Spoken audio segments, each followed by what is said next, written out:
Assalamualaikum warahmatullahi wabarakatuh. Sebelumnya, perkenalkan nama saya Diastiani dengan NIM 6670230114. Di sini saya akan membahas mengenai peran investasi dalam pertumbuhan ekonomi perspektif Keynesian, perkembangan di Indonesia, dan studi kasus PT Indofood Sukses Makmur.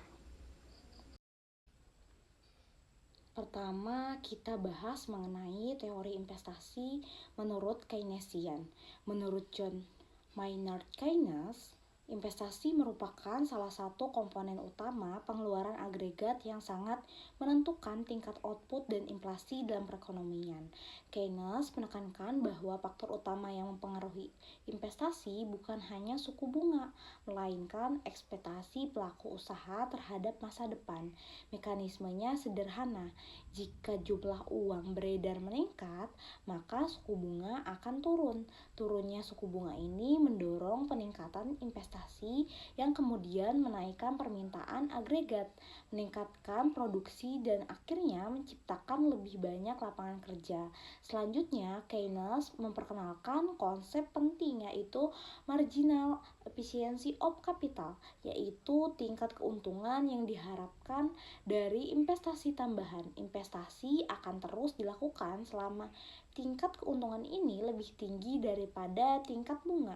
Dalam situasi krisis atau resesi, Keynes menganjurkan peran aktif pemerintah melalui kebijakan fiskal ekspansif seperti memberikan subsidi, meningkatkan pengeluaran untuk proyek-proyek infrastruktur, serta memberikan intensi pajak mendorong sektor swasta melakukan investasi. Singkatnya, investasi sangat penting untuk menggerakkan kembali ekonomi yang sedang mengalami pelemahan. Selanjutnya, mari kita lihat sekilas bagaimana perkembangan investasi di Indonesia. Investasi di Indonesia merupakan aktivitas penanaman modal atau dana dengan tujuan memperoleh keuntungan di masa depan. Investasi ini bisa dilakukan dalam berbagai instrumen yang sesuai dengan tujuan dan profil risiko investor. Nah, selanjutnya ini ada jenis-jenis investasi populer di Indonesia. Berikut itu ada beberapa instrumen investasi yang umum dan populer di Indonesia. Yang pertama itu ada deposit.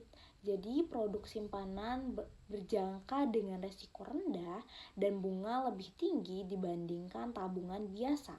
Biasanya berkisar antara 5-6% per tahun. Deposito juga tersedia dalam bentuk syariah yang sesuai dengan prinsip Islam. Nah, selanjutnya itu ada emas. Jadi investasi logam mulia yang dianggap sebagai aset aman dan cenderung tahan terhadap inflasi. Nah, selanjutnya itu ada properti. Investasi dalam bentuk tanah atau bangunan yang berpotensi memberikan keuntungan dari kenaikan nilai aset dan pendapatan sewa. Nah, selanjutnya itu ada saham. Jadi investasi langsung di pasar modal dengan potensi keuntungan dari capital gain dan dividen, cocok untuk jangka panjang namun memiliki resiko lebih tinggi. Selanjutnya itu ada reksadana. Jadi instrumen investasi yang mengumpulkan dana dari banyak investor untuk dikelola oleh manajer investasi ke berbagai portofolio seperti saham, obligasi, dan pasar uang. Cocok untuk investor pemula atau yang ingin diversifikasi dengan dana terbatas. Selanjutnya itu ada peer-to-peer lending. Jadi platform pinjaman online yang menghubungkan peminjam dan pemberi pinjaman dengan risiko dan imbalan hasil yang bervariasi. Selanjutnya itu ada obligasi syariah atau surat berharga syariah yang memberikan imbal hasil sesuai prinsip Islam. Cocok bagi investor muslim yang ingin menghindari riba dan spekulasi. Selanjutnya itu perkembangan investasi di Indonesia. Nah, minat masyarakat Indonesia terhadap investasi terus mengalami peningkatan didukung oleh kemudahan akses dan edukasi finansial yang lebih merata. Realisasi investasi di Indonesia mengalami pertumbuhan, misalnya pada tahun 2018 mencapai 721,3 triliun, naik 41% dari tahun sebelumnya, dan pada kuartal pertama 2019 sudah mencapai 195,1 triliun, naik 5,3% dibanding tahun sebelumnya. Nah, selanjutnya itu ada manfaat investasi. Jadi yang pertama itu ada melindungi dan meningkatkan kekayaan, kedua itu mendukung pertumbuhan ekonomi dan penciptaan lapangan kerja, yang ketiga memberikan peluang memperoleh keuntungan melalui capital gain, dividen atau bunga. Nah, selanjutnya itu ada membantu mencapai tujuan keuangan jangka pendek maupun panjang seperti pendidikan, pembelian aset, dan dana pensiun. Investasi di Indonesia kini semakin mudah dijangkau oleh berbagai kalangan, termasuk masyarakat berpenghasilan menengah ke bawah dengan modal awal yang relatif kecil mulai dari sekitar Rp500.000 gitu. Nah, secara keseluruhan, investasi di Indonesia ini menawarkan berbagai pilihan instrumen yang dapat disesuaikan dengan kebutuhan dan profil resiko investor, serta memberikan potensi keuntungan yang menarik seiring dengan perkembangan ekonomi nasional. Berikutnya, mari kita masuk ke studi kasus, yaitu PT Indofood Sukses Makmur Tbk. PT Indofood Sukses Makmur Tbk adalah salah satu perusahaan makanan terbesar dan paling sukses di Indonesia yang telah berhasil melakukan berbagai investasi strategis untuk memperkuat posisinya di pasar.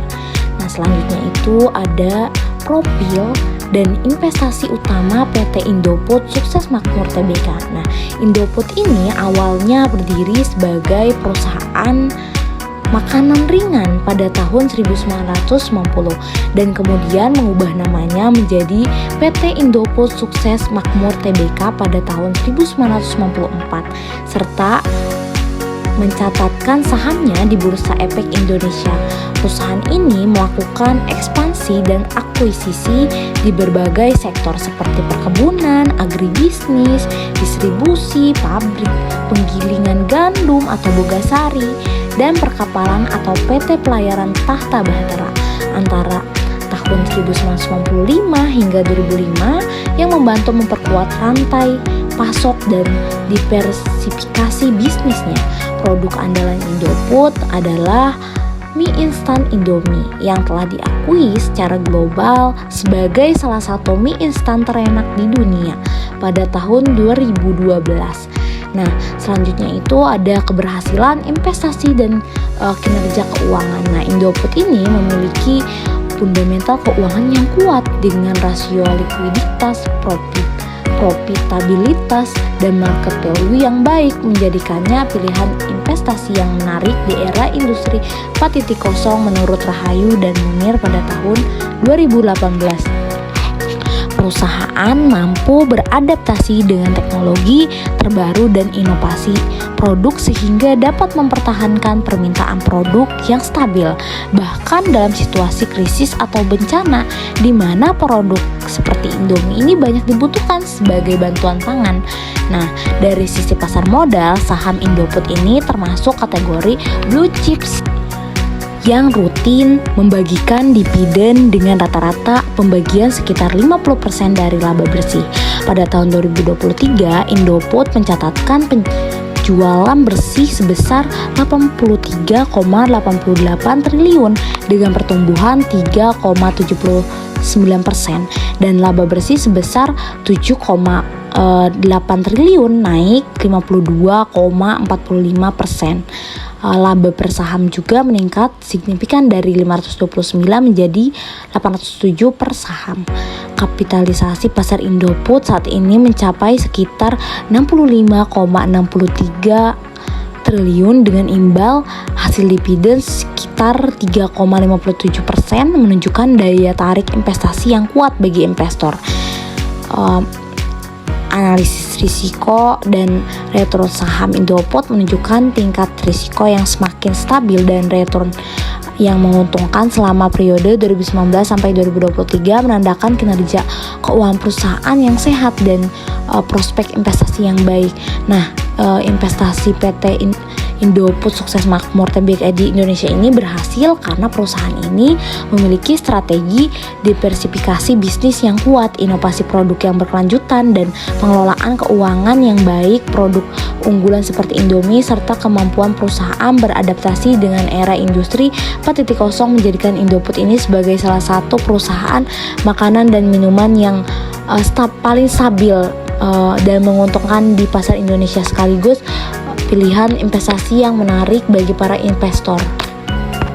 Dari studi kasus Indofood, kita dapat melihat bagaimana teori Keynesian ini tercermin dalam strategi investasi mereka. Pertama, keputusan investasi Indofood ini tidak hanya berdasarkan suku bunga, tetapi berdasarkan ekspektasi pertumbuhan konsumsi di dalam dan luar negeri. Kedua, Indofood ini tetap konsisten berinvestasi bahkan saat kondisi pasar sulit seperti saat pandemi COVID-19, menunjukkan bahwa mereka ini melihat peluang jangka panjang. Ini tuh sesuai dengan konsep marginal efficiency of capital yang diajarkan Keynes, di mana investasi ini dilakukan selama prospek keuntungan tetap lebih tinggi dari biaya modal. Jadi investasi menurut teori Keynesian adalah motor utama pertumbuhan ekonomi, terutama saat menghadapi ketidakpastian pasar. Di Indonesia, investasi terus berkembang dengan dukungan kebijakan pemerintah, walaupun masih ada tantangan yang harus dihadapi. Studi kasus PT Indofood Sukses Makmur Tbk menunjukkan bahwa strategi diversifikasi dan investasi jangka panjang ini dapat membawa perusahaan bertahan dan tumbuh sejalan dengan prinsip ekonomi Keynesian. Semoga pemaparan ini dapat membantu kita memahami betapa pentingnya investasi dalam perekonomian serta bagaimana teori